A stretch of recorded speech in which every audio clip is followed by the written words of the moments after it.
આ અમર ઉઠ્યો કે નહીં? ના, હજી નથી ઉઠ્યો. અરે ઉઠાડો ને હવે. આ છોકરો તો છે ને દિવસે ને દિવસે બગડતો જાય છે. રાત્રે રખડ્યા કરે અને દિવસે ઊંઘ્યા કરે. અરે હજી તો એ નાનો છે. એ જવાબદારી માથે આવશે ને એટલે એની મેળે ઈ દોડતો થઈ જશે. વાહ, પેલું વાક્ય છે ને માતૃદેવો ભવ, કદાચ મને લાગે છે કે તારા માટે જ લખાયેલું છે. દીકરો ગમે એટલો નકામો હોય પણ માની નજરમાં તો લાખનો જ હશે. આ તારો દીકરો હવે 24નો થયો છે અને જવાબદારી છે ને કાંઈ બજારમાં નથી મળતી કે લાવીને એની માથે મૂકી દઉં. અને જવાબદારી તો પોતે પોતાને સંભાળવી પડે છે. આ જોઈ લો નિશાને. હા, હવે તમે તો છે ને ઉઠો ત્યારથી મારા દીકરાની પાછળ પડી જાવ છો. જય શ્રી કૃષ્ણ મમ્મી પપ્પા. જય શ્રી કૃષ્ણ બેટા. હા બેટા, રેડી થઈ ગઈ છો? હા પપ્પા, રેડી છું. તારું ટિફિન ક્યાં છે? ભૂલી ગઈ કે શું? ના પપ્પા, આજે ઓફિસમાં પાર્ટી છે એટલે ટિફિન નથી લઈ જવાનું. પાર્ટી? શેની પાર્ટી? આ વર્ષનો ટાર્ગેટ અમે 3 મહિના વહેલા પૂરો કર્યો છે એટલે ઓફિસમાં પાર્ટી છે.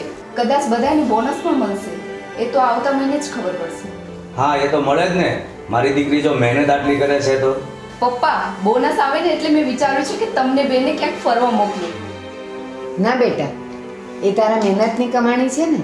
તું તારા લગ્નની બચતમાં મૂકી દે છે. એ તો બધું તમારું જ છે ને, મારે ક્યાં હમણાં લગ્ન કરવા છે. જો આને કહેવાય દીકરી. એટલે જ હું પેલા લાટ સાહેબને રોજ ખીજાતો હોઉં છું કે એની બેનને જોઈને કંઈ શીખે. ચાલો પપ્પા, હું જાઉં છું. હા બેટા. એ સાંભળો છો? હવે મારું ટિફિન તૈયાર હોય તો આપજો. આજે મારે રજા નથી. એ હા, 5 મિનિટ બેસો, તૈયાર જ છે.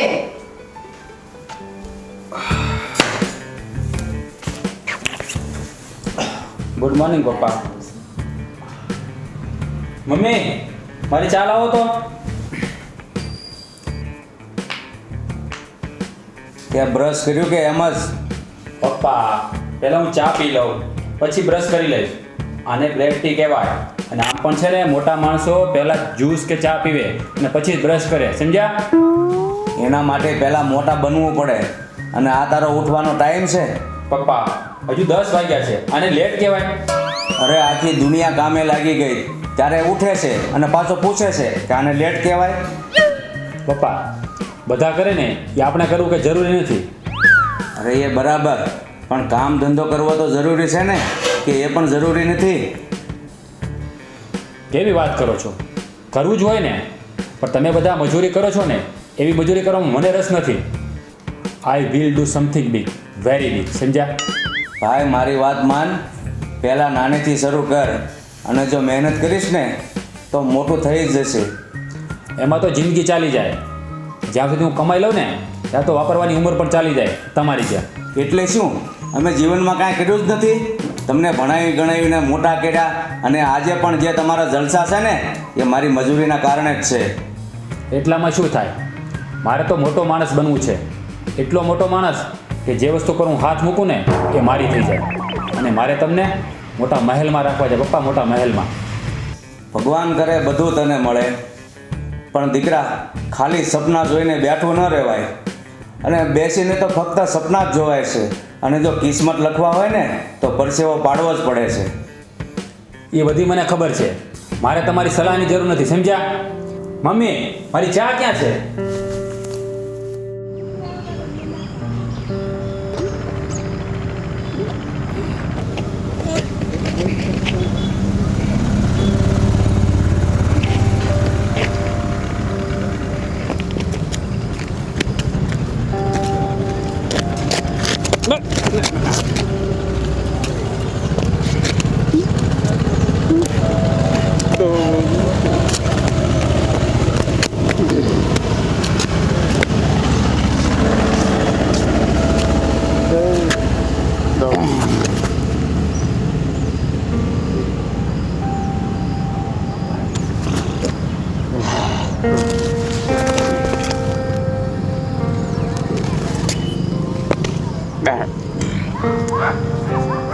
અરે યાર, બધાના બાપા આવા જ છે. કેમ શું થયું? કાંઈ નહીં યાર, રોજની રોજની એક જ વાત, કામ કર કામ કર કામ કર. તારા હું કઈ નાનો કીકલો છું, મને ખબર નહીં પડતી હોય? હે, નહીં પડતી હોય ખબર મને? તો કરીને બતાવી દે ને. મને ખાતરી છે મારો મિત્ર છે ને જે કરે છે એમાં સક્સેસ જ હશે.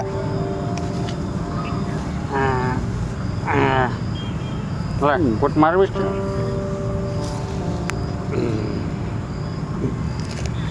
કાઢવું છે તા.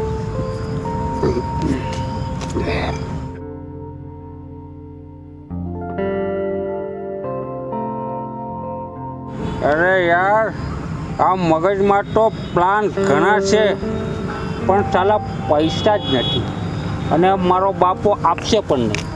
અરે યાર, તારા શેઠ તો ફાઇનાન્સનું કરે છે ને યાર, એની પાસેથી મને પૈસા અપાવી દે ને થોડા. અપાવી તો દઉં પણ મારી ગેરંટી પર. પણ તને ખબર છે ને મારો જેટ કેવો છે. ત્રણ જણાને પતાવી દીધા છે.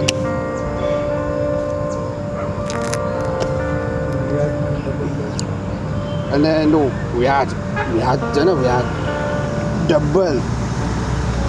ડબલ લઈ છે. અને પોલીસ છે ને પોલીસ એ પણ એનું કશું બગાડી શકે એમ નથી. અરે યાર, તું ખાલી પૈસા અપાવ ને, ડબલ વ્યાજ નહીં અને ડબલ પૈસા આપી દે એવો ધંધો છે આપણા દિમાગમાં. ચાલ હું તને મારી ગેરંટી પર અપાવી દઉં, પણ જો સમયસર પાછા નથી આપ્યા ને તો હું મારા બાપનું પણ નથી રાખતો. તમને ખબર છે ને? હે, ખબર છે ને? અરે યાર, તું એકવાર પૈસા તો અપાવ, બાકી બધું જોઈ લઈશ, સમજો? ચાલો જાઓ, જઈશું. ચાલો.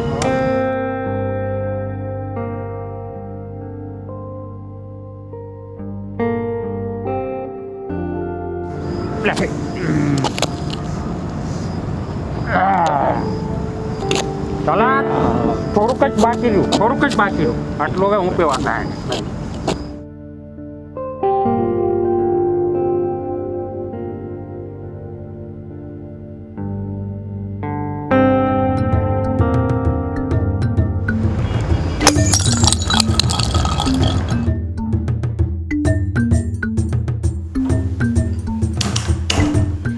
ક્યાં રખડતો હતો?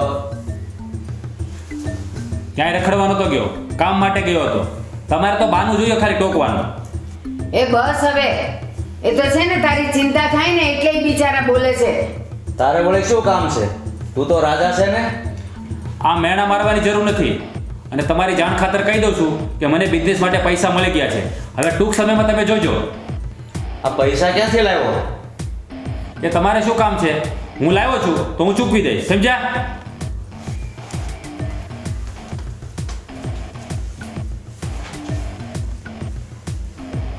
તમે સાચા હતા હો. હવે તો અમરની ચિંતા મને પણ થાય છે કે ક્યાંક પૈસા કમાવાની લાલચમાં એ અવળે રસ્તે ન ચડી જાય તો સારું.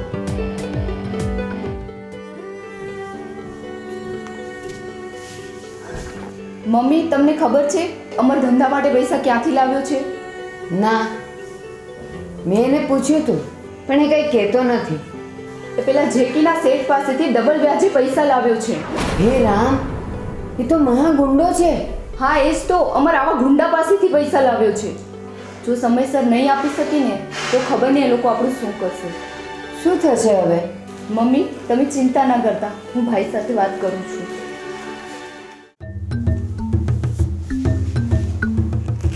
ભાઈ, શું કરસ? શું કામ છે બોલ. આમ તો કામ વગર તો મારી જોડે વાત કરતી જ નથી. મમ્મી કહેતા હતા તમે કંઈ નવું બિઝનેસ કરવાના છો. હા, તો નોકરી જોઈએ છે.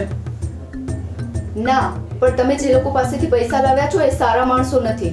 હજી પણ સમય છે, પૈસા પાછા આપી દે. મારે શું કરવું અને શું ન કરવું એની સલાહ તારે મને નહીં આપવાની. નાની એવી નોકરી કરીને 2 પૈસા શું કમાઈ લીધા મને સલાહ આપે છે. પણ હું તો તારા સારા માટે જ કહું છું. તો મારી વાત સાંભળ, તું તારું કામ કર, નીકળ અહીંથી જા. મગજ ખાવા આવી જાય છે.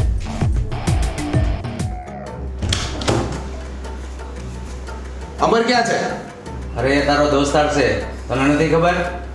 મને ખબર તો તમને શું કામે પૂછું?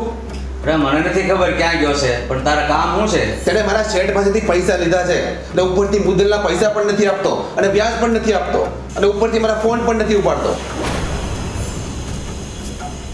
સાલા મારા ફોન કેમ નથી ઉપાડતો અને પૈસા ક્યાં છે? જેકી, તું મારો મિત્ર છે અને પૈસા માટે તું મારા પર હાથ ઉપાડીશ? મેં કહ્યું હતું ને કે પૈસા માટે હું મારા બાપનું પણ માન નથી રાખતો. તો તું કોણ છે? એટલે આપણી દોસ્તીની કોઈ કિંમત જ નથી. એ દોસ્તીના કારણે જ મેં તને પૈસા અપાવ્યા હતા, પણ તું તો હવે મારા ફોન પણ નથી ઉપાડતો. હવે દોસ્તી ભૂલી જા, પૈસા કાઢ અને આજે હું પૈસા લઈને જ જઈશ. જેકી, તને પૈસા મળી જશે, શાંતિથી વાત કરીએ, બેસ. એ કાકા, તમે મને ઓળખતા નથી. હું ઉઘરાણીએ નીકળું ને ત્યારે બધા સંબંધ બહાર મૂકીને આવું છું. આજે મારે પૈસા જોઈએ. સાંભળ, મારી પાસે અત્યારે પૈસા નથી. મને થોડો સમય આપ, હું પૈસા આપી દઈશ. આજ સાંજ સુધીનો સમય તને આપું છું અને કાલે સવારે હું એકલો નહીં આવું. અને હા, ભાગવાનો તો વિચારતો પણ નહીં.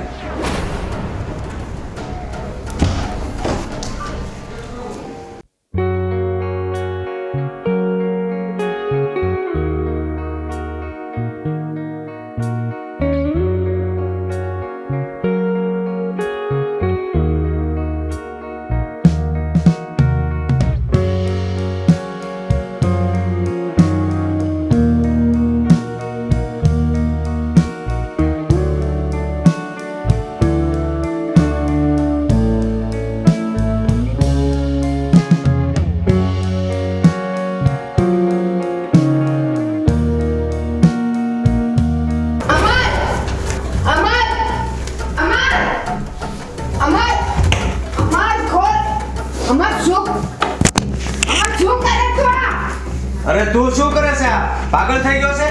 પપ્પા, મારી પાસે બીજો કોઈ રસ્તો જ નથી. એ લોકો કાલે પૈસા લેવા. અરે બેટા તું દુખી નહીં થા, હિંમત રાખ, અમે બધા છીએ ને તારી સાથે. અમર, હા ભાઈ, તું ચિંતા ન કર. એ લોકો તારી કાંઈ નહીં કરે. હું એની ખાતરી આપું છું. તું એને ઓળખતી નથી. એ લોકો પૈસા માટે કંઈ પણ કરી શકે છે. અરે પણ એ પૈસા તું ન આપે તો ને, તારા બધા પૈસા સુકવાઈ ગયા છે. કોને ચૂકવ્યા? તમે? હા. બેટા સવારે જેકીના ગયા પછી તારા પપ્પા અને નિશા જઈને બધા પૈસા ચૂકવી આવ્યા. પણ આટલા બધા પૈસા તમે લાવ્યા ક્યાંથી? અરે બેટા, આ તો મારી જીવન મૂડીના પૈસા ભેગા કર્યા હતા અને થોડા નિશાએ લગ્ન માટે ભેગા કર્યા હતા, એ બધા જ આપી દીધા. શું? નિશાના લગ્નના પૈસા તમે આપી દીધા? આની કરતા તો મને મરી જવા દીધો તો સારું હતું. મેં તમને બધાને બહુ હેરાન કર્યા છે. મારો હોવાથી કે ન હોવાથી શું ફરક પડે? મને માફ કરી દો પપ્પા, મને માફ કરી દો. મેં તમને લોકોને બહુ હેરાન કર્યા છે. આ જલ્દી અમીર થવાની લાલચમાં હું ખોટા માર્ગે જતો રહ્યો અને શોર્ટકટમાં પૈસા કમાવાની લાઈમાં હું આવું કામ કરી બેસો. મને માફ કરી દો પપ્પા, મને માફ કરી દો.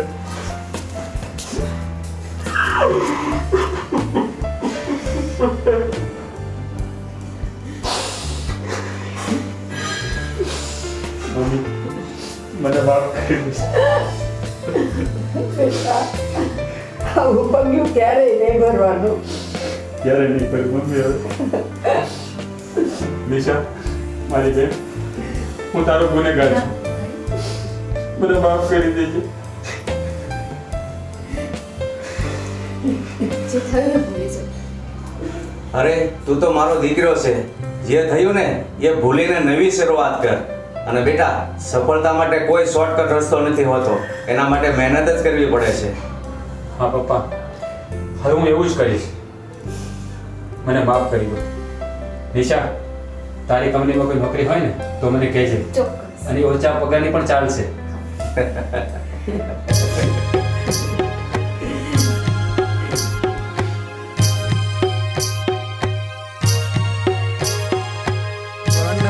રાતે વનમાં મીંઢોળ જા મીંઢોળ પરણે જાડવા બાલ કુવારા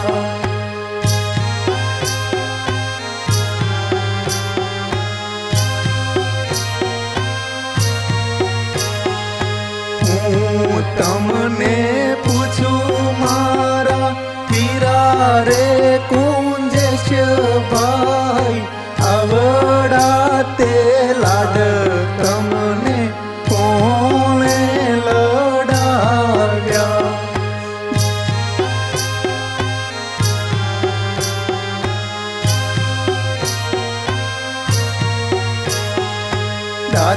દાદાજીના તેડાયો મેં સિમડીએ રે આવ્યા અવડા તે લાડ અમને દાદાએ લડાવ્યા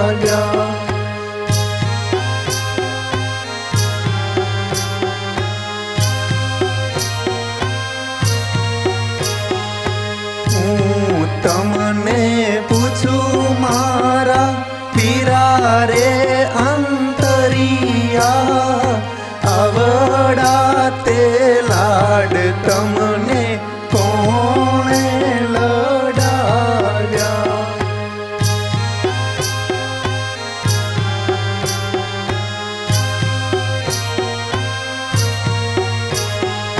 માતા રે વિલાસ બેનને પિતા રે ઠાકર ભાઈ આવડા તે લાડ અમને એને લડાવ્યા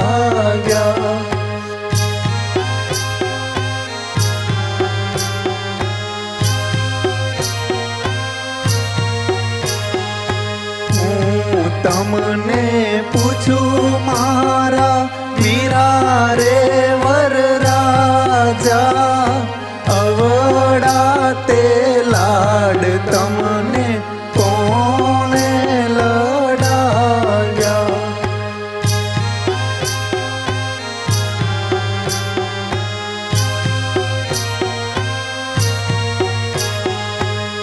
મારે ભાવેશ ભાઈને મામી પાયલ બેન આવડા તે લાડ તમને એને લડાવ્યા